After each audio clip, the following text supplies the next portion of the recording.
My name is Justin, and I'm an addict, and thanks to my God, the steps, and the fellowship of other addicts, I'm sober one day at a time since June 19th, 2015, and for that, I am beyond grateful. Welcome to the RECO12 speaker meeting. We are an organization whose addictions include alcohol, drugs, lust and sex, food and gambling, just to name a few. We come together from all places, faiths, and backgrounds to learn the similarities of addiction and to gain tools and hope from others who are walking a similar path.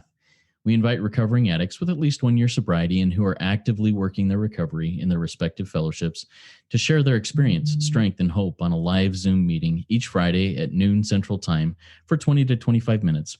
Then we, the live audience, get the opportunity to ask questions of the speaker for another 20 to 25 minutes.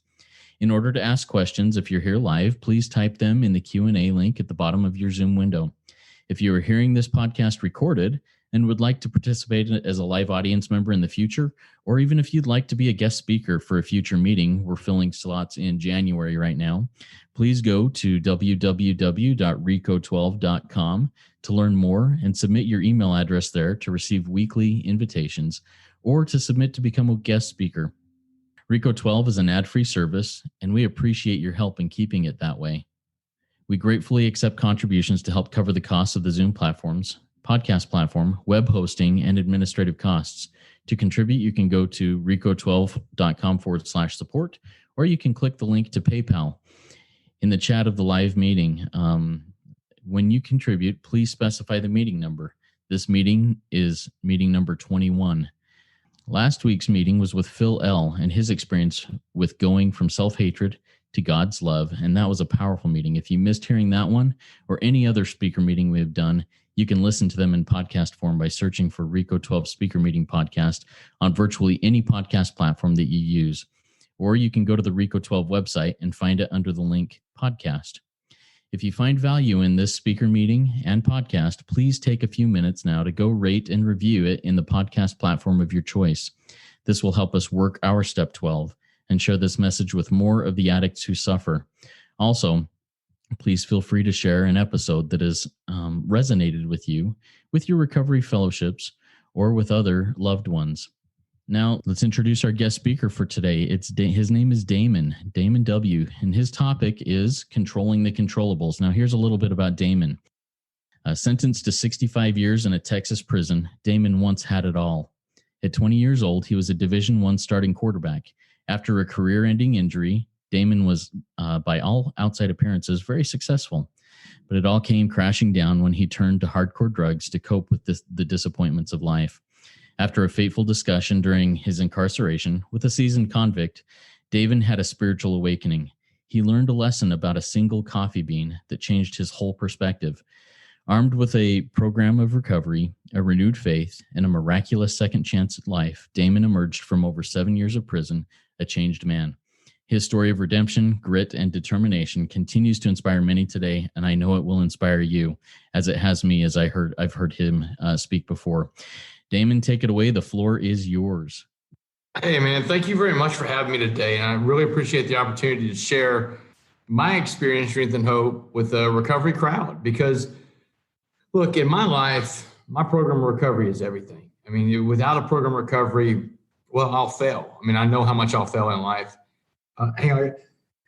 I had sneezed, sorry. And you can't catch COVID through the computer screen. Not that I have COVID, but you know how it is. Anytime someone sneezes in public or coughs or anything now, everybody's like on edge, you know, and it's like, we got to get away from that, because what we're doing is we're living in fear. And that's what fear does, a lot of the crazy things to you. My co-author and good friend on this book we wrote, The Coffee Bean, John Gordon. And John Gordon says fear and faith have more in common than just the letter F they begin with. He said fear and faith both believe in a future that hadn't happened yet. He said fear is a negative future and faith is a positive future. John's telling people all the time, choose faith over fear. And that's kind of like what we do in a program of recovery. You know, we work through our fears and our resentments and our doubts, and you know, we work through all the amends that we owe, and we make those amends. We get the baggage out of our life. And I didn't know anything about a program of recovery early on in life. I didn't find out about a program of recovery until I was serving life in prison on the Mark Stiles unit in Beaumont, Texas. And that's when I went to my first recovery meeting there. And, it all kind of opened up to me.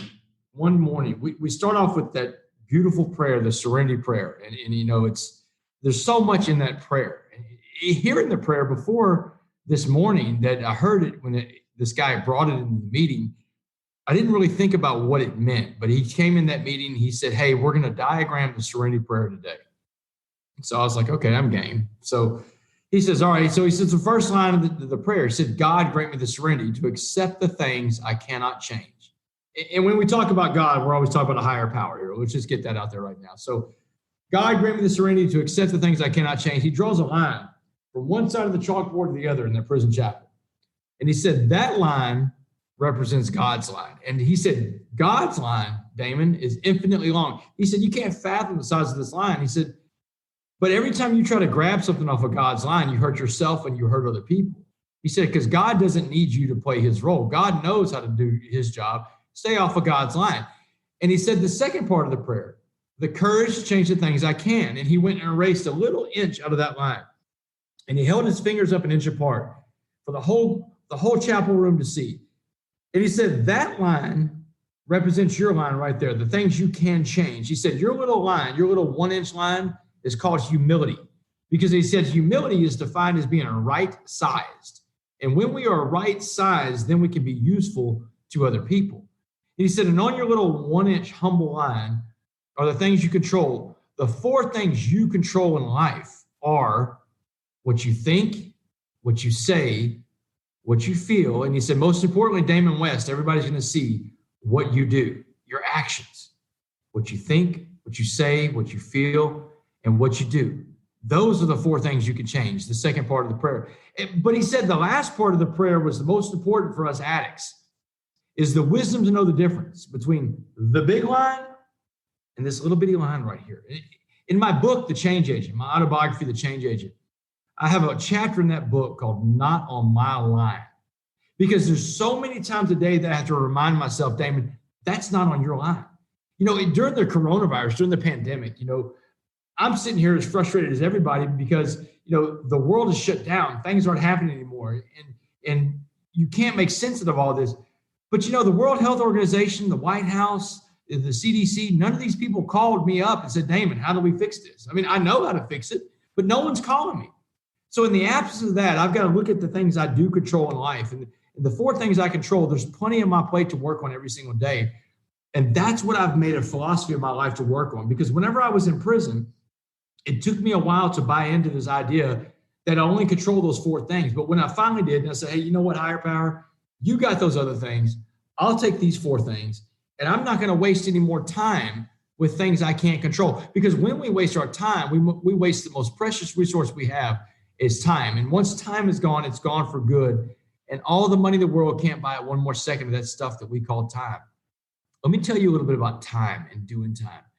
So on May 18th, 2009, I'm in front of a jury in Dallas County. And this jury has just listened to 6 days of overwhelming evidence of my guilt of the crime of engaging in organized criminal activity to commit burglary of habitation. I was a serial burglar, a meth addict, breaking into people's houses all over Dallas. And this jury's looking at a guy across from him that had everything going in life. Y'all, I had a great family. I was a star football player, played Division I college quarterback, worked in Congress, worked for a guy running for president, worked on Wall Street, training to be a stockbroker. But it was at that job as a broker, I was introduced to meth for the first time. And when that happened, when the introduction of meth came into my world, it consumed me. I tell people all the time that addicts for the most part, we're not bad people. We're sick people that do bad things. And in the disease of addiction, well, we have a 3-part thought process. First, the addict has a thought. Then it becomes that obsession. And then you make it physical. And that's what I've done in my life as an addict. I'll use the I statement. That's what I've done in my life. And I found out that when I was in my addiction, especially when it became, because it started with alcohol when I was a kid. Then it went on to marijuana, recreational use of marijuana. But then it became the hardcore drugs, the cocaine, the ecstasy, the pills. And it gradually escalated to meth. And so in my life, I have found that in my addiction, I will give up my goals to meet my behaviors. And normal people that I've run into, companies and corporations and teams that I go talk to, Well, these people give up their behaviors to meet their goals. But when you're in your addiction and you don't have a program of recovery, that's not the world you know. The world you know is consumed by that obsession for whatever it is, to put your addiction in. And so the jury's looking across the courtroom at me, and they're pissed. They're mad. They're angry. They're looking at a guy that once had it all and became a thief, a person that steals not only property, but people's sense of security. And so when they went to deliberate for my sentence, it took them 10 minutes to deliberate, first of all. And I don't know how much Law and Order you watch, but if a jury's gone for 10 minutes, they smoked you. I mean, when I came back into that courtroom, that judge who hadn't smiled the entire trial, he's grinning from ear to ear. And he says, Damon Joseph West, you are hereby sentenced to 65 years in the Texas Department of Criminal Justice. 65 years is a life sentence, y'all. And I mean, right after the trial was over, the jury's breaking apart. They take me into this room on the side of the courtroom. They got a bulletproof glass right there. And my parents come in. They get 5 minutes with me. And my mom does all the talking. And she's telling me, she's like, baby, debts in life demand to be paid. She said, you just got hit with one hell of a bill from the state of Texas. She said, but you did the things they said you did at that trial, Damon. So you have to go and pay that debt to society. She said, but you owe your father and I a debt too. She said, Damon, we gave you all the opportunity, love, and support to be anything you wanted to be in life, and that's how you repay us. She said, it's not going to work. She said, so here's the debt you're going to pay. When you go to prison, you will not get in one of these white hate groups, one of these Aryan Brotherhood type gangs, because you're scared because you're the minority in there. She said, it's not going to work. You were never raised to see race, and you won't start now. She said, you will not get any tattoos while you're in that prison. And y'all, I was in prison for almost 10 years, and these guys want to tattoo every inch of your body. And every time these guys would come up and hit me up for a tattoo, I'd have to tell them the same thing. Man, I can't do it because my mom said no. Because my mom told me that day, May 18th, 2009, she said, no gangs, no tattoos. You come back as the man we raised or don't come back at all. And that's a toll. And I agreed to this, but I don't know what I've agreed to with my mother. So, I go back to the pod in Dallas County Jail, and I'm asking all these guys that have been in prison before, how am I going to survive? What am I going to do? And every guy I talk to is talking about things like, you have to get into a gang. You can't survive. You're going to the worst part of the prison system. But there was this one guy, this older black guy named Mr. Jackson. And Mr. Jackson, he's what you call a career criminal. Been in and out of prison, 4 or 5 times in his life. But he was the most positive guy I've ever met. He had a smile on his face all the time. And he's the one that shared with me the coffee bean story. He said, I want you to imagine prison as a pot of boiling water. And he said, anything we put in that pot of boiling water is going to be changed by the heat and the pressure inside that pot. He said, I want to put 3 things in that pot of boiling water and watch how they change: a carrot, an egg, and a coffee bean. So he said, first things first. He said, if I put a carrot in that pot of boiling water we call prison, he said, what happens to the carrot? And I said, well, the carrot turns soft, Mr. Jackson. He said, that's right. He said, the carrot goes into the water hard, but the prison, the water, changes that hard carrot, turns it soft and mushy and weak. He said, the carrot got beat, he got robbed, he got raped, man, he may have gotten killed. He said, you don't want to be the carrot in prison. He said, what about the egg, West? And I said, well, the egg turns hard, like a hard-boiled egg. And he said, that's right. He said, the egg has a shell that protects it physically, but inside that shell, that soft liquid core, his heart becomes hardened. He said, if your heart becomes hardened, you're incapable of giving or receiving love. He said, if you're incapable of giving or receiving love, you have become institutionalized. And you will not come back as someone your parents recognize, because your eggshell will have swastikas tattooed all over it. And that's when he asked me, he said, what about the coffee bean? And I had no clue what happened to a coffee bean in a pot of boiling water. And Mr. Jackson told me, he said, if I put a coffee bean into that pot of boiling water we call prison, he said, now you have to change the name of the water to coffee. Because he said the coffee bean, the smallest of these 3 things, he said, small like you, West, had the power to change the entire atmosphere inside that pot. He said, because the power was inside the coffee bean, just like the power is inside of you. He said, everybody in life puts out energy, negative or positive. He said, whatever kind of energy you put out, you attract back. It's called the law of attraction, and it works. And he said, so if you want to walk around prison all the time with a mean mug on your face and a scowl all the time, he said, all you're going to do is attract the most dangerous and negative people into your world. It can be a very dangerous, even deadly endeavor where you're going. He said, but Damon, if you walk around that prison with a smile on your face and you let those guys know they can't get to you, no matter what they do, they can't get to you. He said, you'll change prison from the inside out. And he said, the best part about it is the other coffee beans in prison, the other positive inmates, they'll find you because of your energy. And the last thing Mr. Jackson told me before I got shipped off to the Texas Department of Criminal Justice to go serve my life sentence, he looked at me and he said, West, go out there and go be a coffee bean. Be a coffee bean. Man, if this old man was shooting me straight, if this old guy was telling me the truth, that meant that the power was inside me, that the power wasn't in the hands of the criminal justice system. It wasn't in the hands of the guards or the other inmates, that the power was inside me. And if the power was inside me, truly inside of me, that meant that no matter what environment I'm in, even a maximum security prison, that I won't just survive in that environment. Maybe I could thrive in that environment. And I got my chance to find out, y'all. Prison was the hardest and most dangerous thing I've ever been through in my life. I pulled no punches about it. In my book, The Change Agent, I described the first 2 months of prison. It was a living hell of terror and violence, y'all. But when that violence was over, it took 2 months for me to earn my right to walk alone, to not have to join the white gangs. I fought the Nazis and I fought the black gangs for my right to stand alone and be independent. And when that was over, when they finally let the violence off of me, I got a chance to work on myself and I got a chance to become that coffee bean. And it was just in time because I asked Mr. Jackson before leaving Dallas County Jail, what am I going to find more of in prison? And he fired off without hesitation. He said, eggs. He said, the egg is the natural evolution of the human being inside the environment you're about to go into. And he said, you will probably become an egg too. And y'all, after 2 months in prison, I was becoming that egg. And I didn't want to be that egg. I wanted to be that man that my parents had raised, but I didn't know how. But guess what I found in prison? A program of recovery.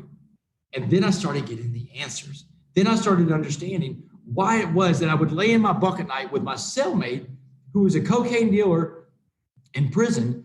This guy would sell cocaine in prison, but he would do his own stuff.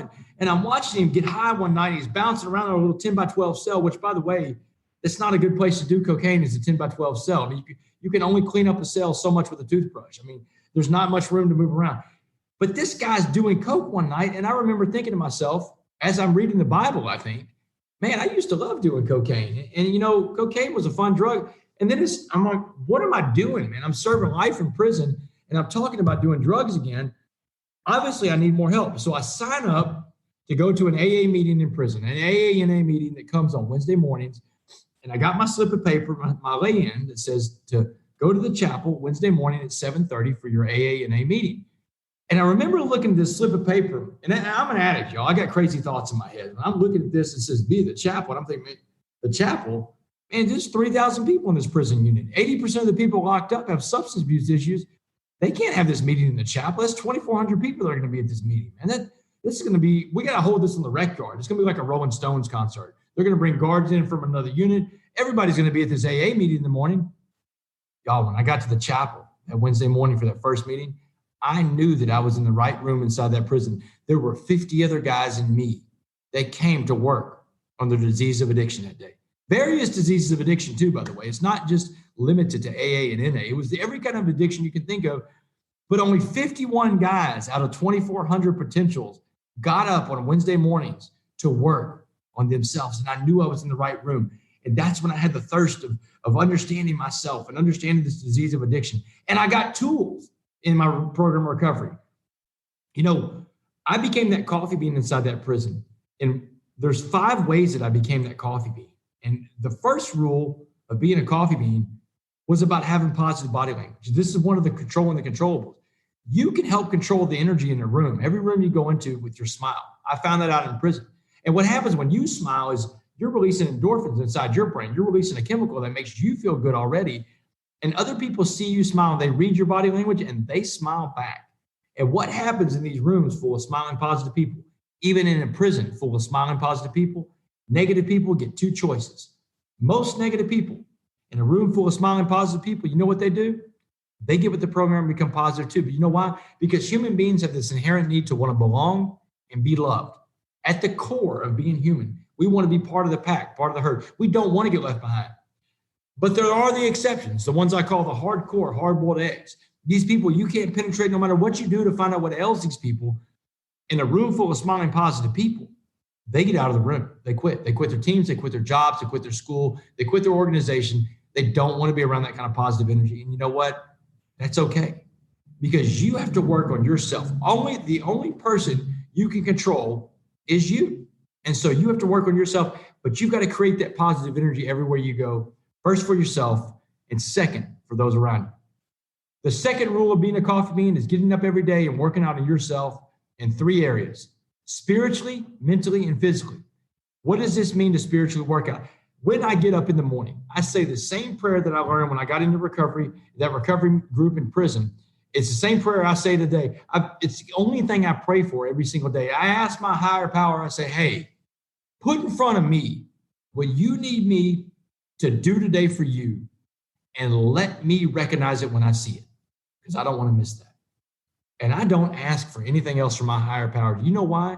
Because I got to trust that if I take care of what my higher power puts in front of me, my higher power's needs, then my needs are going to be met too. Maybe not my wants, but my needs. We're in addiction. We understand wants and needs. An hour doesn't cover that conversation. So my needs are going to be met because I'm taking care of what my higher power needs me to do. Now, mentally working out. That means what kind of books am I reading? What kind of videos do I watch? What kind of websites do I go to?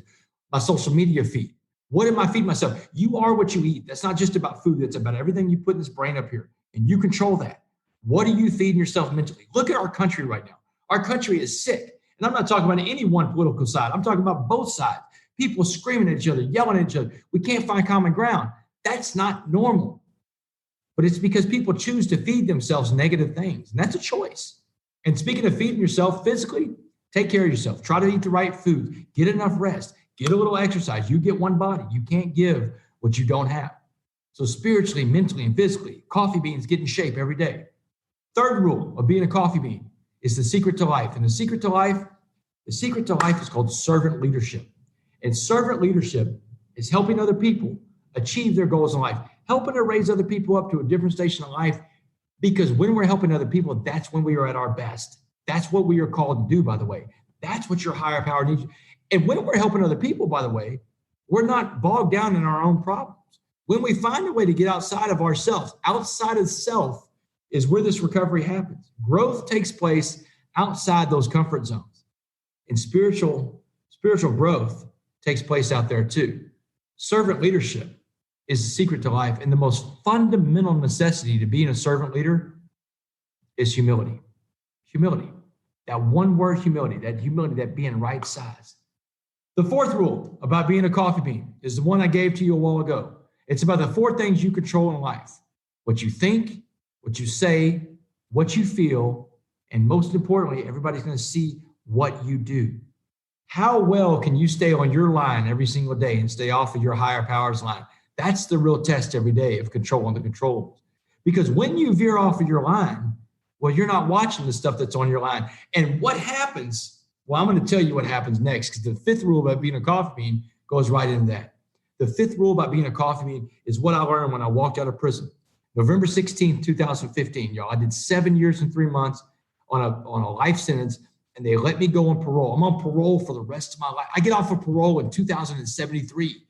That means until 2073, I check in with my parole officer every month. I pee in a cup. But you know what?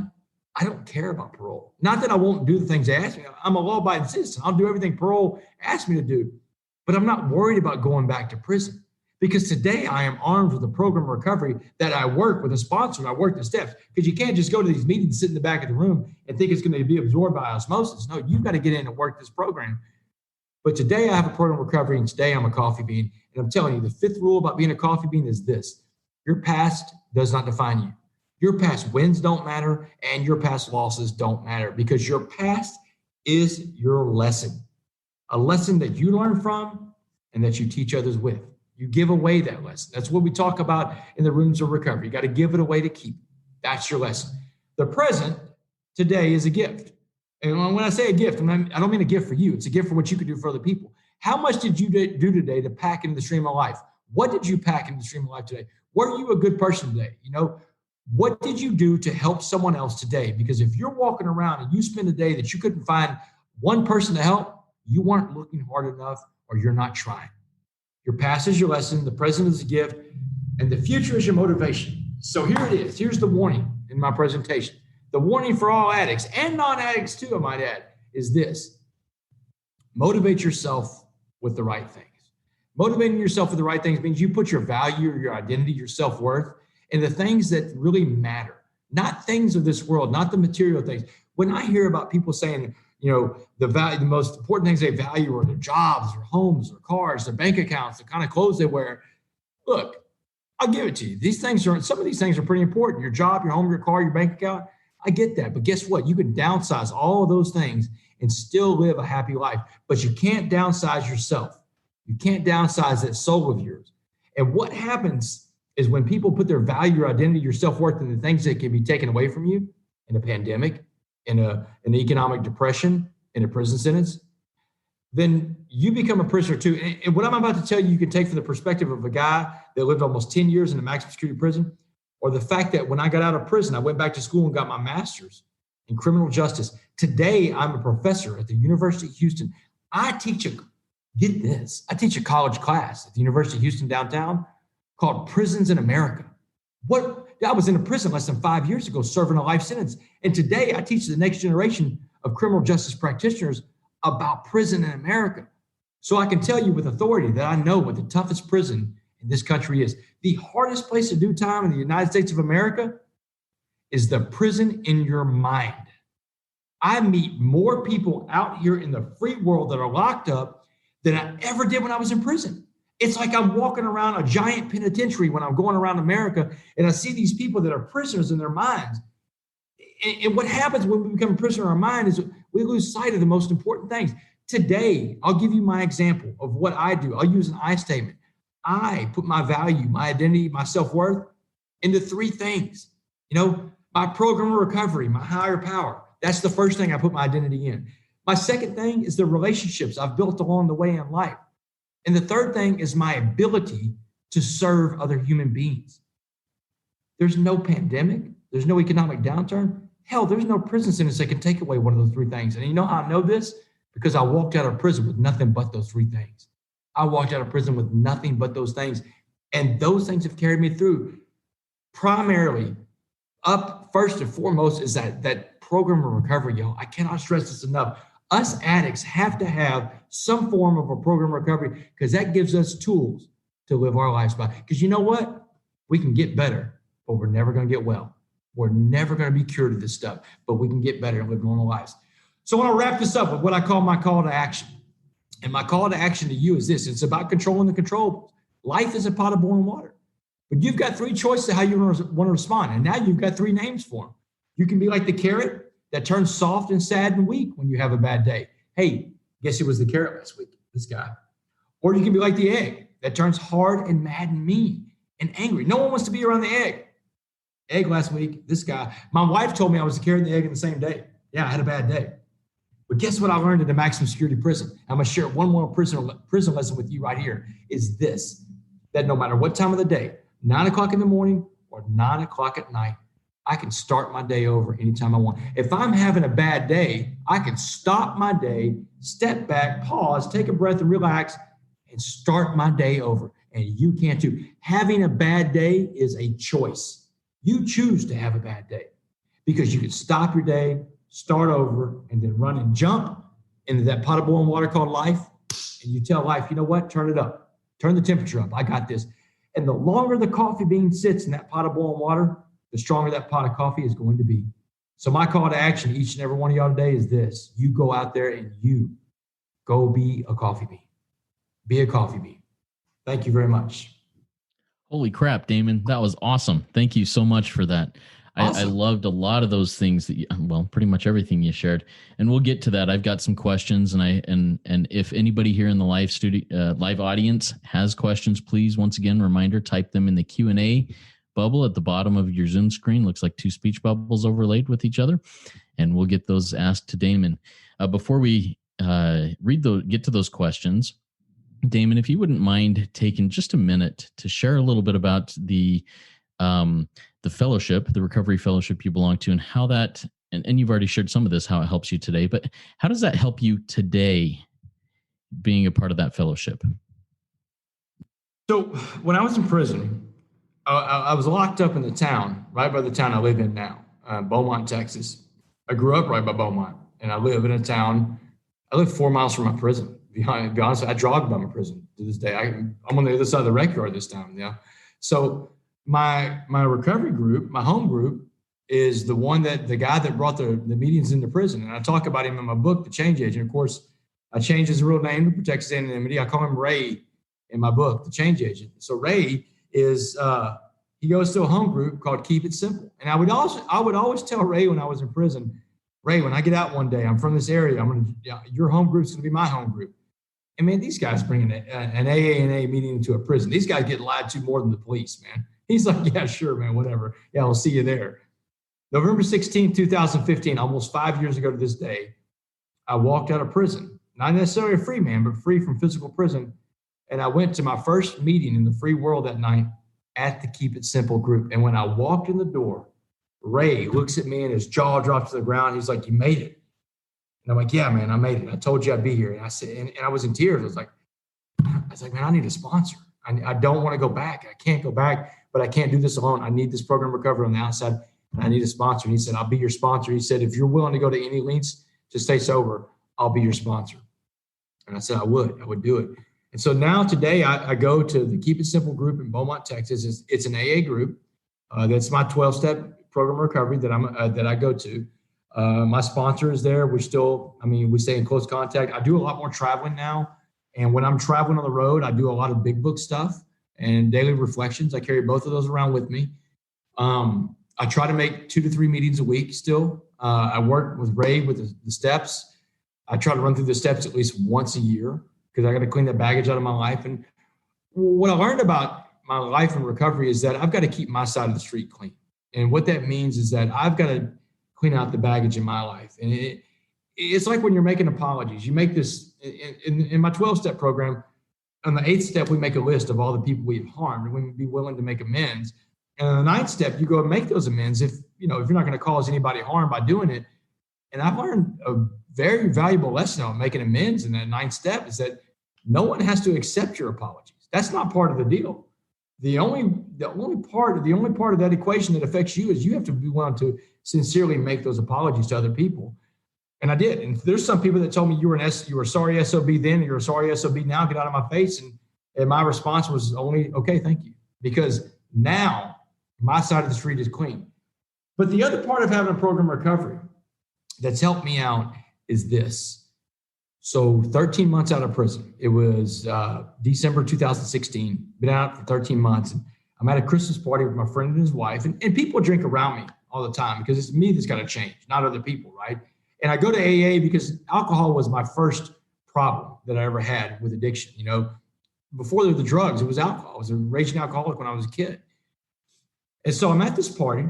People drink around me all the time, not a big deal. But my friend's wife is drinking a glass of red wine, and the grapes are so strong in this wine that I could smell the grapes from about 2 feet away. And man, I start thinking to myself, man, her wine smells good, and I bet it tastes really good.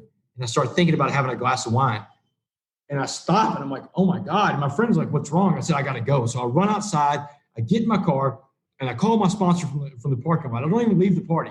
I'm in the car because I can't even drive. And can y'all hear me okay? Okay. So I get on the phone and I call my sponsor and I'm like, Ray, something terrible just happened. He's like, what? And I tell him what happened at the party. He starts laughing at me.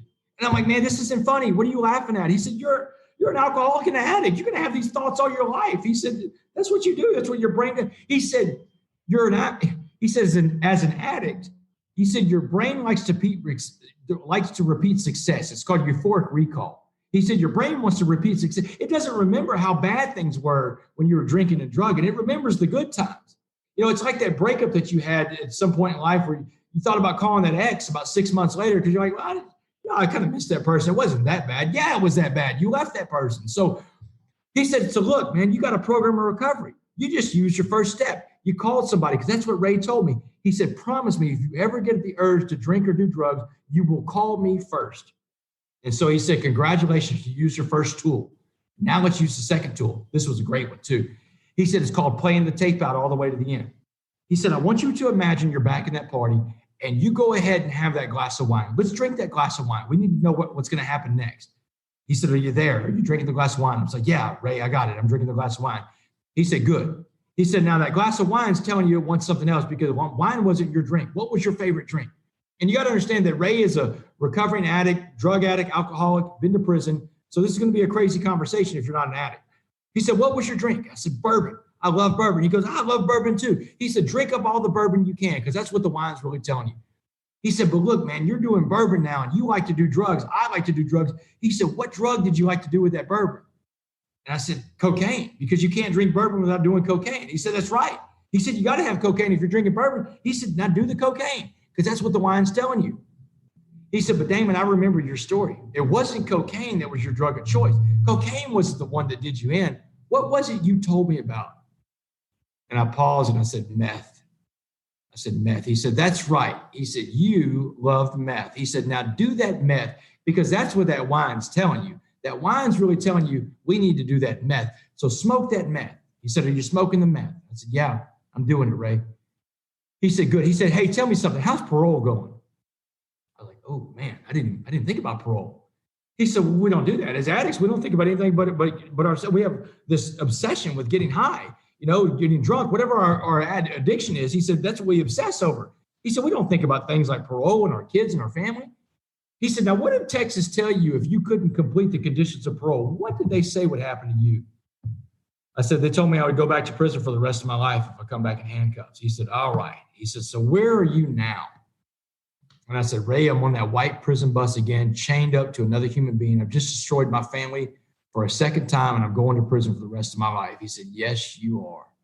He said, I remember those bus rides. He said, those are long bus rides. He said, when you get to prison, you're going to be really hungry. He said, go put your bags down in your cell. Go down to the chow hall. He said, Damon, what was the worst meal they ever served you in prison? And man, without hesitation, I could tell him, pork noodle casserole. Hell, I don't even know what's in pork noodle casserole. Just a big bunch of slop, and it was ever-changing slop. And he said, pork noodle casserole, that's right. He said, go down to the chow hall, get you a big bowl of pork noodle casserole, and wash it down with that glass of red wine that you want to drink. He said, because that's where that glass of red wine's about to take you. He said, do you got it now? Do you understand? I said, yeah, I think I do. He said, good. He said, now look, he said, you go back in that party and you have a good time like a normal person, and don't call me again tonight unless you have another urge. And he hung up on me. And playing the tape out all the way to the end became something that I could use in my life. But if I don't have a program of recovery, I don't have access to that tool. And that's one of the things I've gotten from a program of recovery. I hope that answered your question. Awesome. It did. Thank you very much. That was very cool. So now it's time for the audience and myself to ask some questions of Damon. I've got a few here. Once again, if you in the audience have any questions, please type them in the Q&A there at the bottom of the Zoom window. So Damon, my first question comes from one of the very first things you said in the conversation that I want to go back to, because it's something that really hit me. I'd never quite thought of it this way. And you just kind of breezed over it. And I was like, I got to dig deeper on there. So anyways, you said fear and faith both believe in a future that hasn't happened yet. Expound on that just a little bit, and why that's so important to you and to this conversation. Yeah, because fear makes us believe. Fear is a liar. That's one of the things in AA, we have the big book. We have the big book, Alcoholics Anonymous. And I can't remember what it says, how many times the word fear is in there, but it talks about fear a lot, because fear is one of the things that keeps us in our addiction. Fear and resentments. These are things that keep us in our addiction. These are things that hold us back in life. And fear is a liar. When I say that fear and faith both believe in a future that hadn't happened yet, when you buy into fear, you buy into this idea of what the future looks like, and it's always bleak and negative and darker than usually what the reality is going to be. A couple of things I've learned about fear and difficulties in life, one is that adversity has taught me this, is that, things are never as bad as I think they're going to be. And the other thing I've learned is that I'm capable of way more than I think that I am. And if I buy into fear, then I lose sight of both of those things. Now, faith, on the other hand, faith is the belief that, that no matter what happens, that if you do the right thing and make the right choices, that things are ultimately going to be okay. And that maybe your idea of what the future looks like and the reality of what the future is going to be are not the same thing. But that's not our job to predict what the future is going to be. But you have to have that faith, that faith to go by, that your higher power, that your higher power is there working in your life. Because here's the deal. If you don't have that, if you lose hope, you fall into what we call an addiction, the seemingly hopeless void. Viktor Frankl was an author that I read in prison. He wrote a book called Man's Search for Meaning. And if you haven't ever read it, I suggest you do. He's a Holocaust survivor, in Auschwitz. But he talks about the existential vacuum in there. And the existential vacuum is a vacuum of void that sucks up our entire existence. It's like a giant black hole in your life that can become when you lose hope. You can't ever lose hope. And that believing in faith is where hope is. And you can't lose sight of that. Fear throws hope out the window. Awesome. Thank you. Another question I have here. The diagramming of the Serenity Prayer was really cool. I like the God's line, my line, and your statement that you mentioned there. That's not on my line. I don't need to worry about that. So often I find myself sitting on God's line and having that thought of, this isn't in my control, but it's not on my line. I've never thought of it that way. But how do you get off of God's line when you're firmly there going, I need this to change right now? How do you make that change of perspective in your own life? That's a good question, Justin. And here's the thing that I've learned with this is that I am powerless over my disease of addiction. It's that first step, that you're powerless over. And the other part, though, is that second part that people forget about. The first part of the first step is that you're powerless over. The second part of that first step is that your life had become unmanageable. I can't tell you how many times I came back from an AA meeting in prison, and I'm talking to guys in the day room, and I'm telling them about what I learned in my program recovery. And these guys are addicts too. And they'll tell me, hey, you know what? Yeah, I can see that I'm powerless over it, but my life's not unmanageable. And I'm thinking, dude, you're wearing a white prison outfit. You're waiting for a guard to tell you when you can take a poop, when you can go to the shower, when you can go to the store, when you can go to chow hall, when you can pretty much do anything. You got to wait for someone to tell you that. That's the height of unmanageability. And, what I've learned in life in my program of recovery is that second part, the unmanageability, that I sometimes need people around me to tell me when I'm in that unmanageable zone. Because if left to my own devices, I can convince myself of pretty much anything. I think it's why in the fifth step, the fifth step of my program recovery, it says that you told another human being about your shortcomings in life. You tell them, you actually say it out loud, because now we're outside of our heads and we're telling it to another person. And that person, when Ray was reading back my fears, for example, he read back fears to me. And when he read it back to me, I'm like, well, that sounds stupid. He's like, well, you wrote this. I didn't write this. He said, you wrote that down. I said, well, it sounds stupid coming out of your mouth. He said, well, it's because it's stupid, but you need to hear someone else say it. And so when I'm on God's line, and I'm doing a role that's not mine, sometimes you need people around you. This just goes back to why we need recovery. We need people around us. We need a group around us that understands our disease of addiction and says, hey, you know what? Maybe you're not living in recovery right now. And maybe you're in danger of relapsing because of where you are right now. We need people. It's the reason, Justin, why I tell people all the time, I get a lot of religious people that are drawn to my story, and I get it, man, because there's a huge faith aspect. And I'm a Christian. I mean, I don't go around trying to convince anybody to be a Christian, by the way, either. I think you can be whatever you want to be or not believe in anything at all. That's your choice. But there's a lot of like evangelical crowd that will latch on to the story, and they'll get in touch with me, and they're like, well, look, I just, I don't like how you talk about a higher power and you don't call it God. And I'm like, look, man, here's the thing, that there's going to be a lot of people of different backgrounds that come into addiction, and we don't want to lose them because we force them into a way of believing that we believe with a faith. And I tell them it's the same reason why I saw so many people in prison and so many people out here that come out and say, well, I've got Jesus, I'm going to be fine. Or I've got religion, I'm going to be fine. No, you're not. For the most part, if you're a real addict like me, you're not. Because when you go to your priest, your pastor, your rabbi, whatever it is, and you tell them, hey, I've got these incredible urges. I can't stop thinking about getting high or getting drunk or going into my addiction, if it's sex or whatever it is. I can't stop thinking about it. I'm obsessing over it. You know what they're going to tell you to do? Go pray. Go pray. Let God take that off your hands. You know what? Some things you need more than just prayer. Sometimes you need other people around you that suffer from the same things you suffer from to tell you, hey, you know what? Those thoughts are okay. And let me tell you how I got through it. That's where I think that when I get on the God's line, because I do it too, man, I'm a human being. I get on God's line. I want to dance around up there and I want to do something, but I need people to pull me back down. And it's going to be those people in the program of recovery that pull me back down. Beautiful. I can't even say how many times I've been told by my religious leaders, just pray harder, go to church harder, read your scriptures harder, those types of things. And those are all great things to do, but they weren't the solution, capital S solution for me at that point.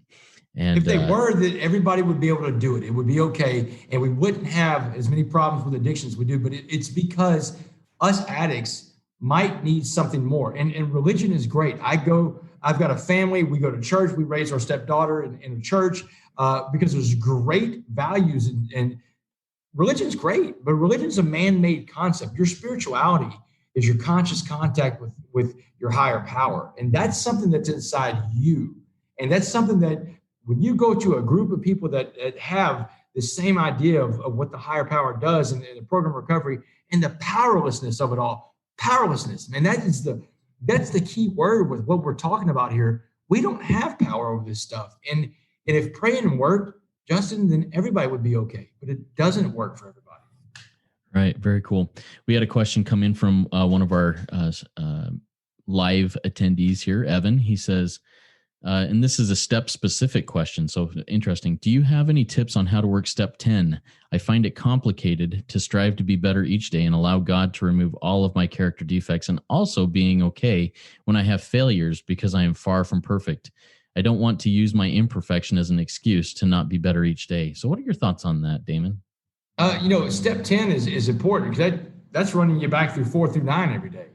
That's how do we get back and work through this stuff. And look, here's the thing. Some days are going to be better than others. Some days you're going to lose, and it's okay. Here's what I'm going to tell you about step 10, man. Step 10, there's no catch-all to work these steps every single day in your life. You want to try. At the end of the day is when I start going to assess how my day was. Did I do 4 through 9 the right way? Because I'm asking myself those questions. I can't remember page 85 or 88 of the big book. And it's, hey, you're asking these questions to your higher power. Was I a good person today? What did I do to put back in the stream of life? Do I owe someone an apology?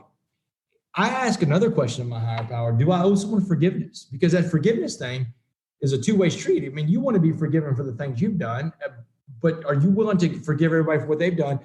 But if, not forgiving someone, for an addict, to hold on to the opposite of forgiveness is resentment. And for you to hold on to a resentment is a dangerous thing. They say, resentment is the number one offender of us addicts, because that resentment corrodes us from the inside out. And if we can't let go of that, that will stop a step 10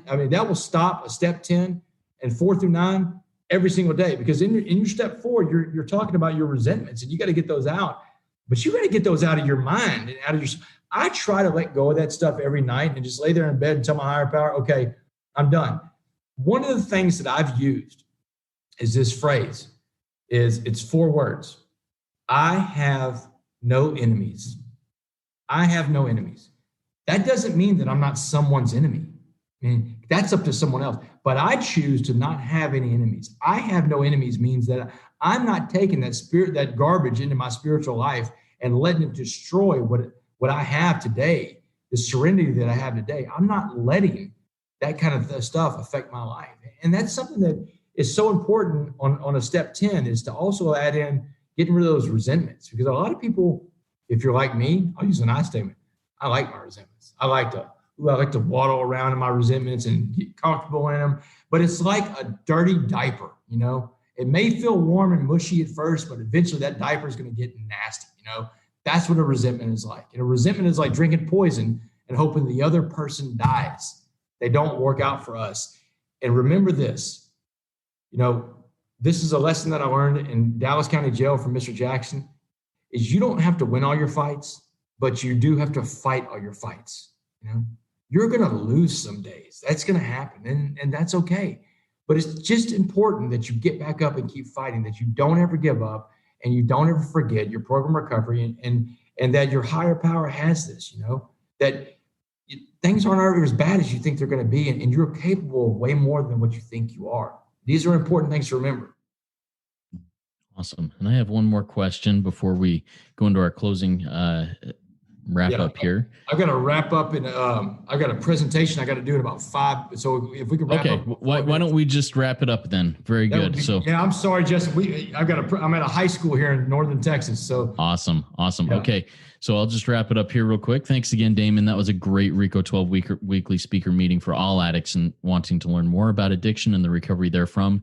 If we didn't get to your question out there, or if you have other questions, go to RECO12.com/forum and join in our community and ask those questions and answer others' questions that will come up. I invite the audience to keep coming back.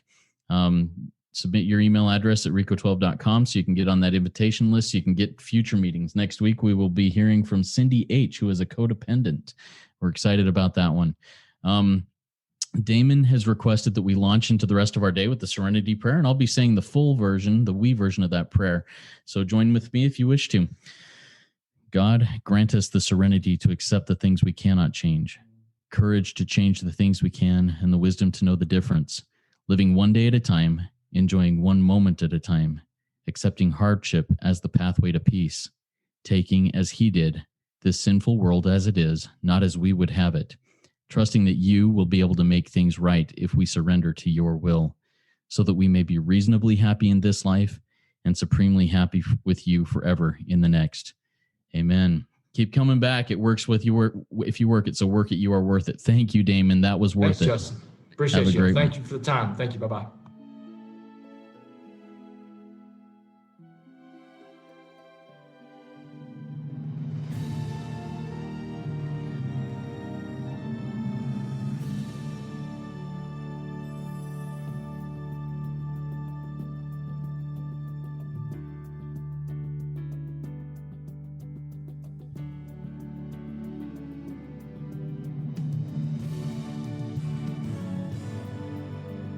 Standing still a moment, carving out this time, reflecting on the landscape of this life of